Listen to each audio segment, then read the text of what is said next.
장비비와 재료비 한번 보겠습니다.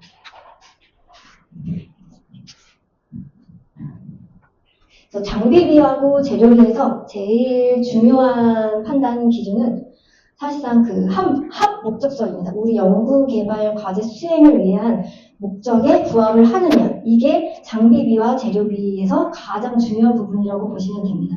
아까 초반에도 설명드렸다시피 그 품목의 용도에 따라서 재료가 될 수도 있고 장비가 될 수도 있고 혹은 연구실 운영비가 될 수도 있는 부분이기 때문에 합 목적성이 가장 중요하다, 이렇게 보시면 되고요. 그래서 정의를 보시면 연구시설 장비비로는 연구시설 장비 구입 설치비, 그다음에 연구실 장비 임차비, 연구실 장비 운영 유지비, 그다음에 연구 인프라 조성비 같은 것도 사용하실 수가 있는데 이거는 특정 과제에서만 사용하실 수 있는 항목이고, 그다음에 연구 재료비, 연구 재료 구입비에서 시약 재료 구입비 및 관련 부대 비용, 그다음에 연구 재료 제작비에서 시제품이나 시작품 제작하는 비용도 연구 재료비에 해당합니다. 그래서 연구 재료비, 장비비를 가장 잘 표현하고 있는 그림이 요 밑에 요 그림입니다. 요거를 한번 같이 보면서 생각을 해보시면, 우리 연구 개발 기관에는 이제 이렇게 연구 시설도 있고 다 장비 기자재 다 가지고 있습니다. 그래서 보면은 이렇게 일반 장비, 일반 시설이 있고, 그다음에 연구시설 장비, 그러니까 연구시설과 연구시설 장비가 있습니다. 일반 시설과 장비가 있고, 연구시설 장비와 연구시설과 장비가 있는데, 그래서 이런 일반 시설이나 일반 장비하고 관련된 부분에는 우리 연구 재료비나 장비비를 사용할 수가 없고, 그 다음에 연구시설 장비라 하더라도 현재 수행하고 있는 우리 과제와 직접적으로 활용되는 연구시설 장비에 해당할 경우에만 요 연구시설 장비비와 재료비를 사용하실 수가 있습니다. 그래서 일반적으로 사용되는 시설과 장비이거나 해당 연구개발 과제 이외에 공통적, 범용적으로 사용될 수 있는 시설과 장비는 연구개발비로 사용하실 수 없습니다. 이게 사실 제일 중요한 원칙이고요.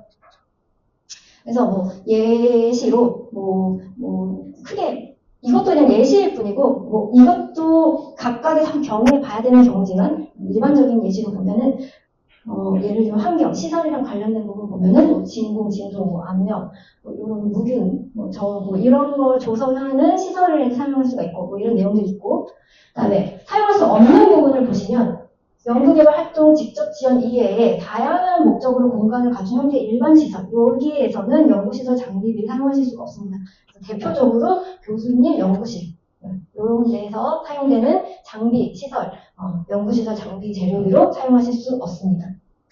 장비 쪽에서도 일반적인 그 컴퓨터, 복사기, 사무용 가구, 이런 것들, 우리 연구개발 과제만을 위해서 독립적으로, 배타적으로 쓸 수 있는 게 아니다 라는 거는 요 장비나 시설, 재료비에 해당하지 않는다라고 보시면 되겠습니다.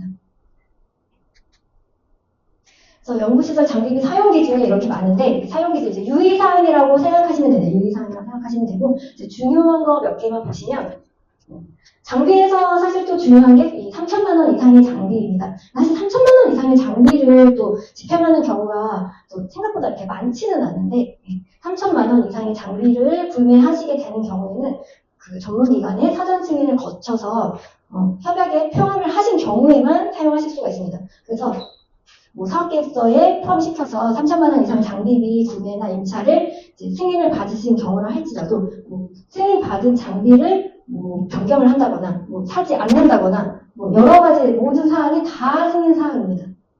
그래서 이거 주의를 하셔야 돼요. 그러니까 원래 계획이 반영되지 아니한 반영된 거를 변경한다. 이런 거. 원래 사려고 했던 거를 구입 또는 임차하지 않는다. 이런 것도 다 승인 사항이라고 보시면 됩니다. 그리고 3천만 원 이상의 경우에는 아까 말씀드린 제휴주에 등록을 해야 되고, 이제 산업부는 아이튜브에 등록을 해야 됩니다. 그리고 그 연구시설 장비, 연구개발 과제, 가로치고 이제 단계로 구분되는 경우에는 해당 단계를 말합니다. 그래서 1단계, 2단계일 때 1단계 종료일, 1단계 종료일도 신경을 써서 집행을 하셔야 됩니다. 그러니까 다음 단계가 있는데 왜 안 되냐 이렇게 말씀하시는 경우가 있는데, 연구개발 과제 종료일 2개월 전까지 구입을 완료하셔야 됩니다. 이 구입의 완료는 검수 완료까지를 의미합니다. 검수 완료가 다 되어서 우리 과제에 투입될 수 있는 상태까지가 완료된 거, 우리 과제에 투입돼서 우리 연구개발 과제 수행을 위해서 사용될 수 있는 수준까지 끝난 거, 그거를 말을 하는데, 아까 제가 한번 말씀드렸는데 기억을 하실지 모르겠지만 이게 사실 이제 단계로 구분된 경우에는 해당 단계를 말하다 보니까 이게 1단계, 그러니까 다음 단계가 있는데 1단계를 종료했을 때 1단계 2개월 전까지, 1단계 종료일 2개월 전까지 장비를 도입해야 됨에도 불구하고 다음 단계가 있기 때문에 이제 과제 기간이 끝나지 않았다고 생각을 하셔서 요거를 놓치셔서 불인정을 받는 경우가 있습니다. 근데 아까도 말씀드렸듯이 이게 지금 산업부는 이 부분이 개정이 된 걸로 보입니다. 산업부는 이 가로 부분이 없어졌다고 생각하시면 될 것 같습니다. 전체 연구개발기간 종료일 2개월 전까지. 그래서 어떻게 보면은 더 완화됐습니다. 수행기간에 더 유리하게 바뀌었다고 보시면 될 것 같습니다. 그래서 연구개발, 시설장비 사용에서 이제 주의하셔야 될 사항 몇 개를 봤고요. 그 다음에 재료비입니다. 재료비는 아까 장비랑 구분을 하자면 재료비는 종료일까지 구매하실 수 있습니다. 구매 역시 이거 검수 완료돼서 우리 과제에 투입할 수 있는 것까지 의미하는 거고, 그래서 종료일까지 집행할 수 있다고 해서 뭐 종료일이 임박해서 뭐 많은 재료를 산 거가 다 인정이 되느냐? 네, 그렇지는 않습니다. 기본적으로는 과제에 다 소진이 돼서 과제 수행을 위해서 사용될 만큼을 집행하는 게 먼저 더 상위 원칙이기 때문에 종료일에 임박해가지고 뭐 연구 소진을 위해서 뭐 사용할 수 없는 재료를 왕창 구매한다던가 이런 것까지 허용한다는 의미는 아니고 어쨌든 간에 종료일까지 살 수 있다. 네, 이렇게 보시면 됩니다. 그 다음에 영리기간의 효율계산 유의사항 이거 한번 보시면 영리기간이 시작되기 전부터 뭐 소유 임차했거나 시작되고 나서 소유한 뭐 시설 장비에 대해서도 현물로 출자를 할 수가 있는데 구입가 기준으로 20%이고 이 경우에도 이제 5년이 넘어갔거나 구입한 지 5년이 넘어갔거나 그다음에 그 장비의 내용 연수가 다 만료가 돼서 내용 연수가 끝난 거 요거는 계산하실 수가 없습니다. 그래서 5년이 넘어갔거나 내용 연수가 이미 다 끝난 장비는 대상이 아니고 그거를 제외하고 기존부터 소유를 하고 있거나 새로 산 장비라도 구입가의 20% 이내에서 현물로 계산하실 수 있습니다. 그래서 장비 재료와 관련한 이제 증명 자료를 설명드리기 앞서서 일반적인 구매 프로세스를 한번 살펴보시면 이 프로세스를 한번 생각을 해보시면 그 연구 장비 재료비에서 요구하는 증명 자료가 왜 그런 것들이 있는지 이해가 되실 거라고 생각이 됩니다. 그래서 어떤 장비나 재료를 구입하기 위해서는 처음에 이제 내부적으로 이제 물품 구입을 위한 품위를 올릴 거고요. 네, 필요한 연구 장비나 재료비 구매 품위를 올릴 거고, 그래서 이 과정에서 이제 내부 품위서, 구매 의뢰서라는 게 나올 수가 있고, 그럼 이제 구매부서에 구매 의뢰를 하게 되면은 거래처에 견적서라든가 발주서 이런 것들을 견적서 같은 걸 받을 수가 있고, 구매부서 발주서가 여기서 나올 수가 있겠죠. 그다음에 물품이 입고가 되면 거래처로부터 거래 명세서나 수입 물품 같은 경우는 수입신고 필증 이런 거를 수령하실 수 있습니다. 이런 데서 나오는 증명 자료이고, 그다음에 실제로 입고가 됐을 때 제대로 우리가 구매한 물품이 제대로 입고가 됐는지 검수 확인하는 절차를 진행을 할 텐데, 그래서 이 과정에서 검수 확인서, 입고 내역서 이런 것들이 발생할 수가 있고요. 그래서 실제로 이제 다 확인이 되면 대금을 줘야 되니까 지출 결의 하시고 또 이제 그 거래처로부터 세금계산서나 카드 매출 전표 수령하실 수 있을 겁니다.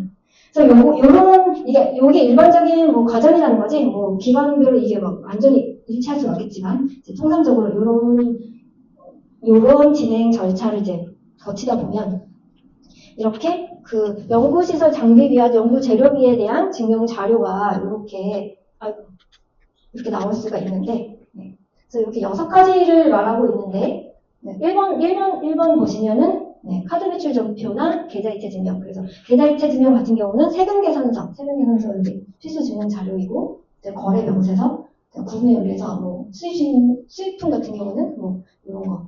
수익신고 서류 또는 이제 수익신고 서류가 필요 없는 물품일 때는 배달 증명 자료, 그다음에 계약서 작성하신 거래라면은 계약서, 검수 완료 확인서. 그래서 이 증명자료 6개 중에서 제일 중요한 게 여기 보면은 빨간색으로 표시되어 있는 3번하고 6번이라고 보시면 됩니다. 1번은 당연한 당연한 거고, 요 제형 서류 중에서 제일 중요하게 생각하고, 혁신법에서 가장 중요하게 생각하고 있는 게 구매 의뢰서랑 검수 완료 확인서입니다. 그래서 이게 이 혁신법 시행 전에는 특히나 6번 같은 경우가 이게 필수 증명 서류가 아니었습니다. 필수 증명 서류가 아닌데 혁신법 시행이 되고 나서 오히려 이제 강화된 증명 자료라고 보시면 되겠습니다. 그래서 혁신법이 시행되고 나서 상업계획서의 작성이 간소화되다 보니까 과거에는 연구 재료나 장비비를 상업계획서에 굉장히 구체적으로 뭐 수량이라던가 뭐 단가 이런 것들 예산 같은 것도 막 다 적고 이런 것들을 했는데 혁신법이 시행되면서 그 자율성을 높여주면서 이제 그런 것들은 간소화되는 대신에 여기 우리 구매 의뢰서, 그러니까 내부 품위서 문서에 이게 왜 우리 과제에 필요한지를 적게 되어 있습니다. 왜 과제와 관련해서 이 물품을 사야 되는지 그런 것들이 표현이 되게끔 작성을 하시면 됩니다. 구매 의뢰서. 그 다음에 그 실제로 입고가 됐는지 확인할 수 있는 검수 완료 확인서. 이게 가장 중요한 서류라고 보시면 되고요. 이게 6개가 다 없다고, 그러니까 6개 중에 뭐 한두 개 빠졌다고, 이 이유로 불인정이 되지는 않습니다. 불인정이 되진 않는데, 그래도 반드시 빠지지 말아야 되는 거를 굳이 꼽자면, 1번, 3번, 6번. 네. 그 거래명세서도 이제 보통은 이제 거래처에서 주는 외부 증명 자료이기 때문에, 이것도 되게 중요하다고 보고 있는데, 그럼 다 중요하다고 하는 것 같긴 한데, 네. 그래서 뭐 한두 개 빠졌다고 해서 불인정이 나지는 않는다. 뭐 볼트 너트 같이 뭐 소액 금액 산 건데 뭐 검수 확인서 없다고 불인정을 하거나 그렇진 않다는 의미입니다.